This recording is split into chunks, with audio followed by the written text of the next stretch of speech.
Is this the most confident you guys have been so far this season? I think we're not even there. I think we're just continuing to get better. I think we're in a good stretch right now. I think we're still figuring things out. I think we're just getting better at trying to execute the game plans, and I think that's where, you want to continue to get better. I don't think you want to be too confident right now. It's 15 games in. A lot was made of like playing 12 guys and the rotation stuff. Do you think playing them at this point of the season made it better, took the pressure off when you actually need them now with all the injuries? Well, the last 3 games we haven't had everybody full strength, so guys have been getting more minutes and more consistent, knowing what's going to happen. But at the end of the day, coach is going to make decisions, and we got to live with the decisions they make. It's got to be easier for guys like Pascal and them to come in having already been in the rotation and having to play extended minutes versus like sitting on the bench for the first 3 weeks. I think our team is well prepared. I think we're all professionals. I think at the end of the day, if they didn't have the minutes, they would be ready to play when they were called upon. When Washington was here last time, obviously Beal was a problem. What do you do to slow him down? I don't remember that game personally. He's an all-star caliber player, man. I think his shot-making ability, his play-making ability is off the chain. And they didn't have John, so he was even more aggressive. But with the backcourt they have, they're really good, man. They're really talented backcourt, really good backcourt. You see them as one of the main rivals with this team? I mean, everyone sort of talks about them in the East. When we get to Eastern Conference Finals against them and play them more than once in the playoffs, then that would be, I guess you consider a rival. But right now, they swept us one time in the playoffs, and ever since then, we just been playing regular season games. I don't think we have a rivalry, to be honest. How much would a game plan change game to game? Every game is a different game. Significant changes? Or? No, I think you stick with your principles that you have. You always ride with your principles that you have, but depending on the players you're playing against, the style of play that they're playing, you may have to adjust 1 or 2 things, tweak a few things here and there. But for the most part, it's kind of, you stick with your principles. You put a core principle in, and you adjust from that. Do you think people understand the subtle changes and the study that's needed game to game? No. Honestly, it's so difficult to understand that. That's why coaches watch 5 or 6 games.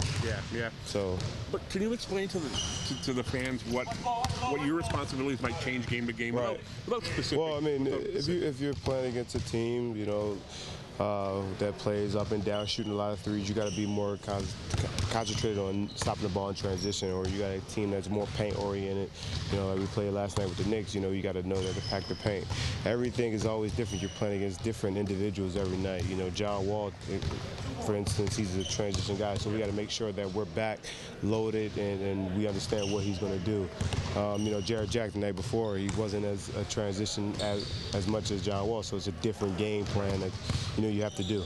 And the subtle changes, like how you guard screen and roll, how you go under, you go over. Do you get that stuff in the afternoon of the game or the day before? The day before, you try to coach it, we go over the film, and for me, I'm 12 years in, so I kind of know what we're doing. Right. But with the coaches, you talk about the day before, day of, hour of. You constantly are communicating what the game plan is, what we want to execute, what we want to complete. On this team with so many young guys, that would be a challenge because they're not 12 years in. They don't know the tendencies. Right. But we have good coaches. We have good young players who pay attention to what we want to do, and that's where the core principle comes in. At the end of the day, if you don't understand what we're doing, you go back and you stick with your core principle. And you let your teammates tell you. We help out on the fly, and everything always changes on the fly. It's game planning. What happens defensively when last night it's like 80-some points and then other nights it's a shootout? What's done different? I don't know. It's the NBA, boy. I tell you, some nights guys can't miss, some nights guys can't make. It's just the league that we play in. Can we solely chalk up the increased assists to better shooting?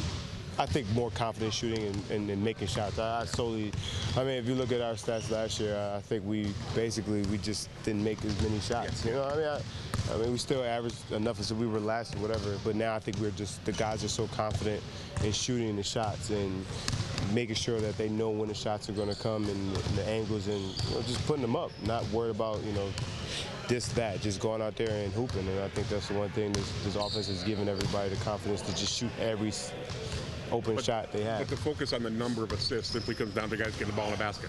Just making shots. Yeah. It's simple as that. If you make every single shot, be a lot of assists. To be honest, it'd be a lot of assists. If I pass you the ball, Doug, and you make every shot, it might be a lot of assists. I wouldn't be holding this mic. Right, you'd be making. $15 million a year. Yeah, you've been retired by now.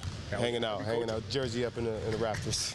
Just sticking with the offense. Last year, I think CJ was like third in corner 3 attempts in the league. I think he's only had like 5 this year. Is that something you want to work in, or can we work in? I think we're putting CJ in different positions than before. We have him coming off screens higher. We have him going in situations that he's in different situations. He's playing with the second unit, and those guys aren't doing as many pick and rolls as the first unit. But you know, he's in a spot where he's just getting shots up, and we want him to shoot wherever he is, not just corner threes. Just wherever he is, he's going to make a lot. He is the ultra green light, and we need him to do that.